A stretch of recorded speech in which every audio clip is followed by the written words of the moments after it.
Price Lord. இந்த காலை ஒளி நிகழ்ச்சிக்கு நான் உங்களை அன்புடன் வாழ்த்தி வரவேற்கிறேன். இந்த நேரத்துல கூட இந்த காலை நேரத்துல காலை தோறும் உங்களுடைய கிருபை புதிதா இருக்குன்னு சொல்லி ஆண்டவருடைய வேதம் சொல்லுது இல்லைங்களா? அப்ப இந்த காலை தொடர் நிகழ்ச்சியின் மூலமாக நம்ம ஆண்டவருடைய கிருபையை நம்ம பெற்றுக்கொள்ளும்படியாகவும் நாள் முழுதும் ஆண்டவரோடு நடக்க அவருடைய கிருபை நமக்கு வேணும். அப்ப இந்த நிகழ்ச்சிக்கு ஆரம்பமா நம்ம இப்ப ஒரு பாடலை நம்ம கேட்போம்.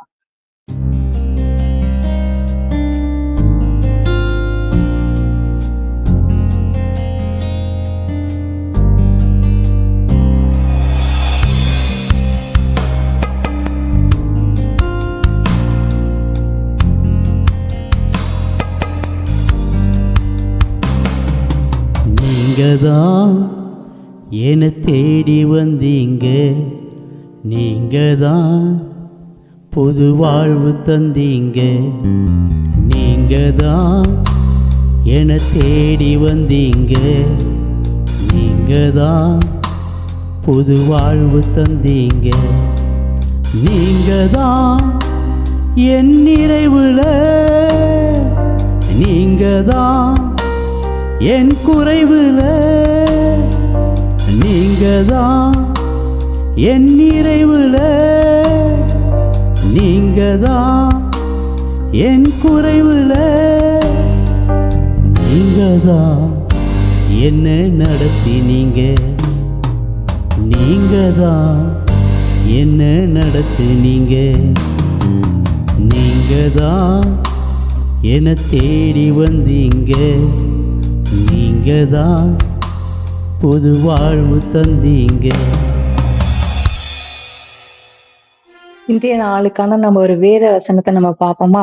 சங்கீதம் 32 இப்படியாக சொல்கிறது: நான் உனக்கு போதித்து நீ நடக்க வேண்டிய வழியை உனக்கு காட்டுவேன், உன்மேல் என் கண்ணை வைத்து உனக்கு ஆலோசனை சொல்லுவேன்னு சொல்லி ஆண்டவருடைய வார்த்தை சொல்லுது. அப்ப ஆண்டவருடைய வார்த்தை, ஆண்டவருடைய வேதத்துல நீங்க பாத்தீங்க அப்படின்னு சொன்னா ஆண்டவருடைய வாக்குத்தத்தங்கள் எல்லாமே அவருடைய ஆலோசனையை சார்ந்ததாக தான் இருக்கும். எதுவுமே ஆண்டவர் தனியான ஒரு வாக்குத்தத்தத்தை ஆண்டவர் கொடுக்கறதே கிடையாது.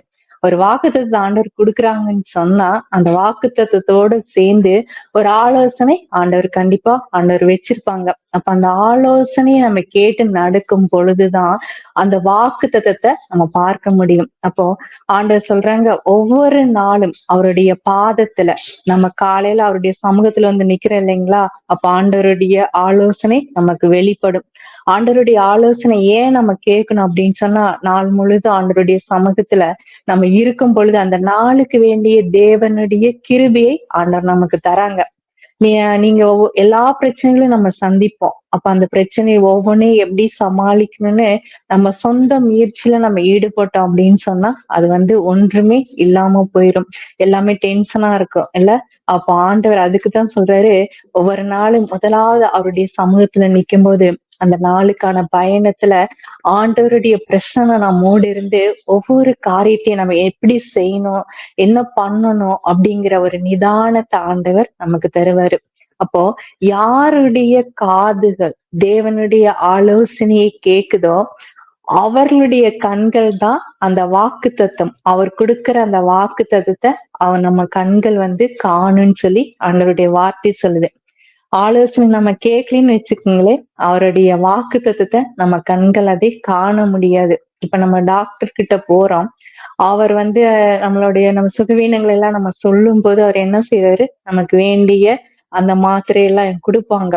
அதோடு கூட அதை எப்படி சாப்பிடணுங்கிற ஒரு ஆலோசனையை கொடுப்பாங்க. அவர் சொல்கிற ஆலோசனையின்படி அதை நம்ம செயல்படுத்தும் பொழுதுதான் அதோட சுகத்தை நம்ம பார்க்க முடியும். அதே மாதிரிதான் தேவனுடைய வார்த்தை நம்மை தேடி வரும் பொழுது ஒருவேளை நிறைய வாக்கு தத்துவங்களை நம்ம பெற்றுள்ளோம்.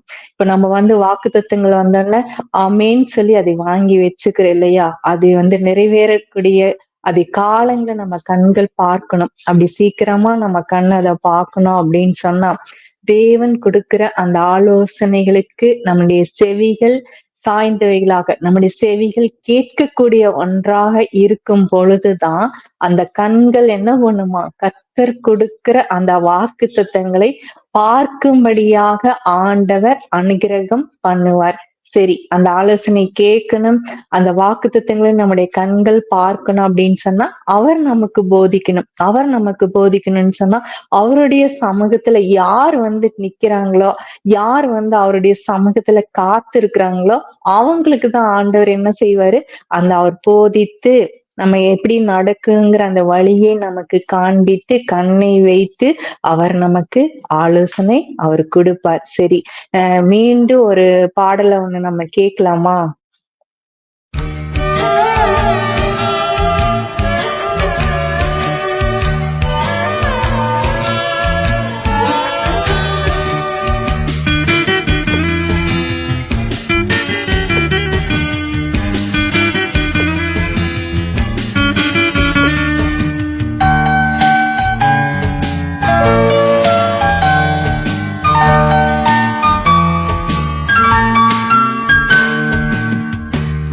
எருசலேமிலே பரமசியோனிலே பரிசுத்தவான்களின் சங்கீதனம். புது எருசலேமிலே பரமசியோனிலே பரிசுத்தவான்களின் சங்கீதனம். 10,000ங்களில் சிறந்த நம் இயேசுவை பாடி போற்றி புகழ்ந்திடுவோம் நாம். 10,000ங்களில் சிறந்த நம் இயேசுவை பாடி போற்றி புகழ்ந்திடுவோம் நாம்.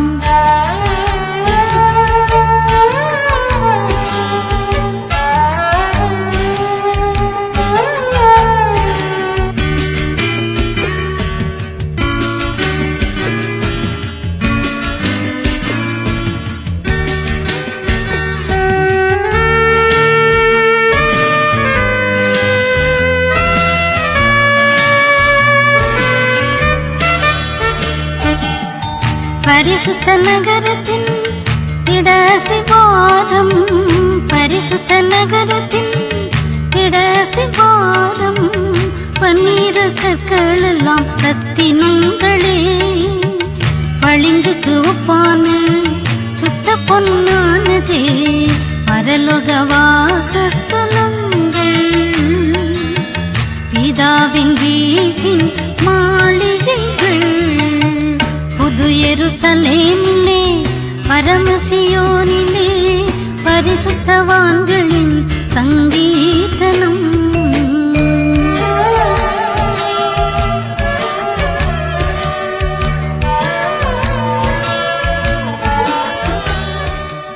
அப்ப நாள் முழுவதும் நம்முடைய அந்த ஆலோசனைகளை ஆண்டவரை கேட்டு அவர் நம்ம நடக்கும் பாதைகளை அவர் செய்வாராம்.